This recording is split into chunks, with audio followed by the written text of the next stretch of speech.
एक आदमी ने बस एक डिब्बा अंडे का तोड़ा, लेकिन उसने देखा कि जो अंडे जमीन पर गिरे थे वे आंखों के सामने ही एमलेट में बदलने लगे। इस पल ने उसे सतर्क कर दिया कि सतह का तापमान तेजी से बढ़ रहा है। जब उसने सिर उठाकर देखा तो वह सीधे स्तब्ध रह गया। उसने देखा कि सड़क की जमीन अचानक फट गई, जैसे कि कोई जीव धरती से बाहर निकलने की कोशिश कर रहा हो। ये देखकर वह इतना डर गया कि उसके होश उड़ गए और तुरंत अपनी छोटी इलेक्ट्रिक गाड़ी पर बैठ गया। एक्सीलेटर दबाते ही चार्जर भी साथ छोड़ने का मौका नहीं मिला। इस खतरे की जगह में उसने सोचा भी नहीं था कि अगले ही पल पीछे की जमीन पर जबरदस्त धमाका हो जाएगा। भयंकर आग तुरंत एक अग्नि बवंडर में बदल गई। बवंडर ने पास की इमारतों को पूरी तरह नष्ट कर दिया। अपनी जान बचाने के लिए आदमी को पागलों की तरह आगे बढ़ना पड़ा, लेकिन आगे की सड़क भी सुरक्षित नहीं थी। सड़क पर अनियमित रूप से विस्फोट हो रहे थे। उसके पास कोई विकल्प नहीं था, इसलिए उसे कठिनाई से गाड़ी चलानी पड़ी, जबकि आग से क्षतिग्रस्त ऊंची इमारतें भी गिरने लगी। ठीक उसी समय एक और गाड़ी उसकी छोटी इलेक्ट्रिक गाड़ी से रोक दी गई। पागलों की तरह हॉर्न बजा रहा था, लेकिन आदमी उसे रास्ता देने की हिम्मत नहीं कर सका। अगले ही पल पीछे की गाड़ी को इमारत ने उत्तर पश्चिम की ओर भेज दिया। इसके लिए आदमी को पागलों की तरह आगे बढ़ना पड़ा, लेकिन जल्द ही उसकी गाड़ी की खिड़की अचानक धुंधली हो गई, जिससे वह डर गया और जल्दी से विंडशील्ड को साफ करने लगा। लेकिन वह लगभग सामने की गाड़ी से टकरा गया। अच्छी बात यह थी कि उसकी ड्राइविंग तकनीक मजबूत थी और अंततः उसने बिना किसी दुर्घटना के छोटी इलेक्ट्रिक गाड़ी को रोक दिया। तभी आदमी ने देखा कि बाहर का तापमान धीरे धीरे सामान्य हो रहा था। संदेह में उसने धीरे धीरे कार का दरवाजा खोला और बाहर चला गया। सामने का दृश्य देखकर उसकी पीठ ठंडी हो गई। उसने देखा कि पूरा शहर आग की लपटों में घिरा हुआ था और जो लोग बाहर नहीं निकल सके वे सभी आग में जलकर मर गए। लेकिन इस तरह की चरम आपदा रुकी नहीं, बल्कि दुनिया भर में जारी रही। जापान की एक व्यस्त सड़क पर लोग अचानक बड़े ओलों के हमले का शिकार हो गए। कई लोग जो खरीदारी कर रहे थे वे ओलों से मारे गए। कुछ लोग इमारतों के अंदर छिपने की कोशिश कर रहे थे, लेकिन अंततः वे भी दुर्भाग्य का शिकार हो गए। यहाँ तक कि सड़क पर चल रही गाड़ियां भी इसका सामना नहीं कर सकी। इन विशाल ओलों के हमले में अनगिनत वाहन मौके पर ही कबाड़ में बदल गए। इसी समय ब्राजील के एक समुद्र तट पर भी भयानक घटना घटी। ठंडी हवा तेजी से जमीन की ओर फैलने लगी और समुद्र तट पर लोग इसे देखकर भागने की कोशिश करने लगे, लेकिन वे कहां भाग सकते थे।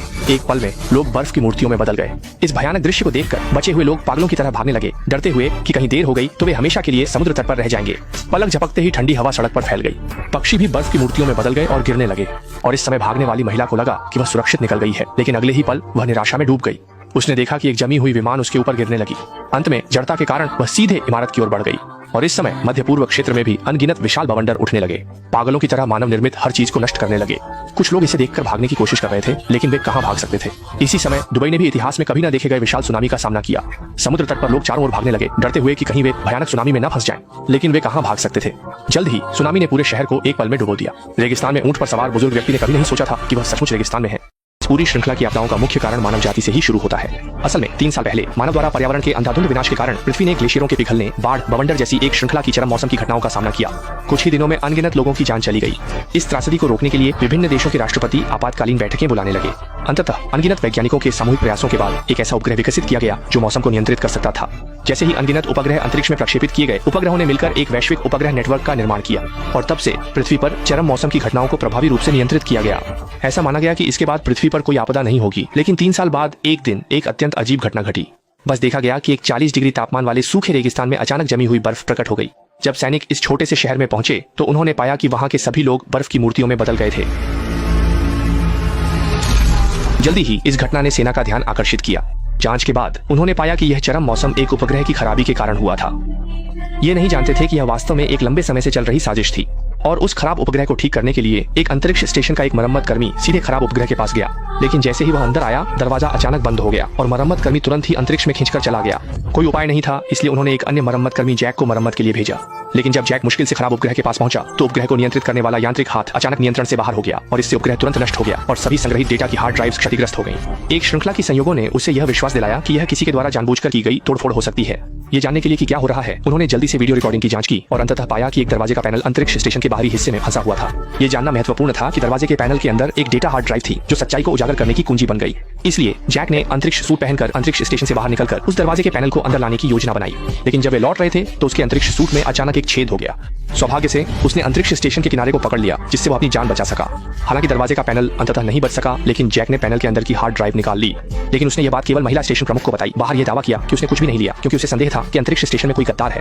जैसा कि उम्मीद थी, उसके और महिला स्टेशन प्रमुख की गुप्त जांच के बाद यह पता चला कि पहले की सभी घटनाएं वास्तव में मानव निर्मित थीं। स्थिति की गंभीरता को समझते हुए जैक ने जल्दी से जमीन पर स्थित उपग्रह मरम्मतकर्ता माइक को खोजा और उसे अंतरिक्ष स्टेशन में गद्दार होने की बात बताई। जब माइक को पता चला कि गद्दार एक जूस योजना को सक्रिय करने की कोशिश कर रहा है तो उसने बिना कुछ कहे अपनी प्रेमिका से मदद मांगी, क्योंकि उसकी प्रेमिका राष्ट्रपति की निजी अंगरक्षक थी और जैसा कि उम्मीद थी, उसकी प्रेमिका की मदद से उन्होंने अंततः जूस योजना की पहुंच प्राप्त कर ली। असल में पर्दे के पीछे का मास्टरमाइंड उपग्रह नेटवर्क को हथियार के रूप में इस्तेमाल कर रहा था। एक बार जब जूस योजना सफलतापूर्वक शुरू हो जाती तो उपग्रह नेटवर्क किसी भी शहर पर हमला कर सकता था। और इसी बीच अंतरिक्ष स्टेशन में जैक को भी पता चला कि किसी ने सिस्टम में वायरस डाल दिया था, जिससे उपग्रह वायरस से संक्रमित होकर नियंत्रण से बाहर हो गया। लेकिन वायरस को हटाने के लिए सिस्टम को रीस्टार्ट करना आवश्यक था और रीस्टार्ट सिस्टम का पासवर्ड केवल राष्ट्रपति को पता था। स्पष्ट रूप से सभी संकेत यह दिखाते थे कि राष्ट्रपति ही अंतिम मास्टरमाइंड था। इससे पहले कि वे कोई उपाय सोच पाते, अंतरिक्ष में अनगिनत उपग्रह अचानक नियंत्रण से बाहर हो गए, जिससे पूरे देश में बड़ी आपदाएं हुई। त्रासदी को रोकने के लिए उन्हें राष्ट्रपति से पासवर्ड प्राप्त करने के लिए खोज करनी पड़ी, लेकिन उनकी पहुंच सीमित थी। अंततः वे केवल उपराष्ट्रपति को ही खोज पाए, केवल उपराष्ट्रपति को ही ढूंढ पाए। उन्हें लगा था कि उपराष्ट्रपति उनकी मदद कर सकते हैं, लेकिन उन्होंने माइकल को एक छोटे से कमरे में ले जाकर बिना कुछ कहे ही बंदूक निकाल ली और उसे मारने की तैयारी कर ली। स्पष्ट है कि इस साजिश के पीछे उपराष्ट्रपति ही थे। वह राष्ट्रपति को हटाना चाहते थे और फिर सैटेलाइट नेटवर्क का उपयोग करके पूरी दुनिया को नियंत्रित करना चाहते थे। और इस समय राष्ट्रपति मंच पर बिना किसी चिंता के भाषण दे रहे थे। राष्ट्रपति की सुरक्षा के लिए माइकल ने तुरंत अपनी प्रेमिका को ढूंढा। जब लिसा को पता चला कि राष्ट्रपति की जान खतरे में है, तो उसने बिना हिचकिचाए आसमान में कुछ गोलियां चलाई, जानबूझकर अफरा तफरी मचाई, राष्ट्रपति का भाषण रोक दिया और फिर यह कहकर कि वहां एक हत्यारा है, आसपास के सुरक्षा कर्मियों को खोजने के लिए भेज दिया। फिर उसने राष्ट्रपति को एक छोटी कार में बैठाया और पूरी कहानी बता दी।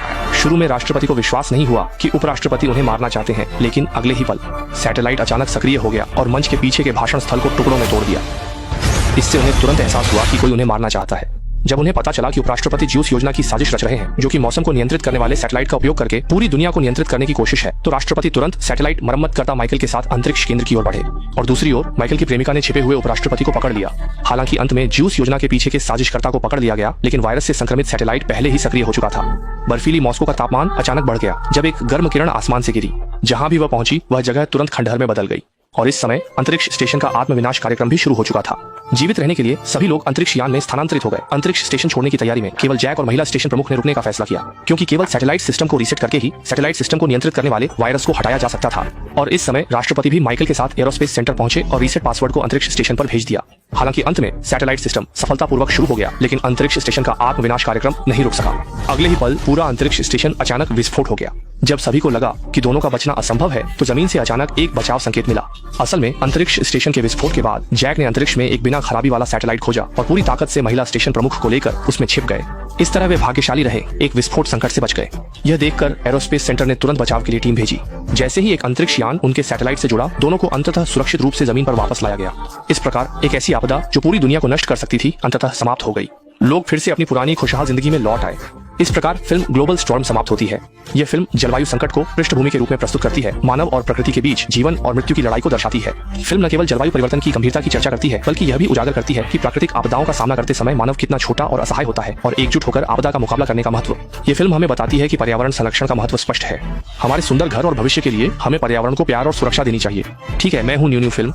इस कड़ी का काम यहीं समाप्त होता है। अगली कड़ी में फिर मिलेंगे।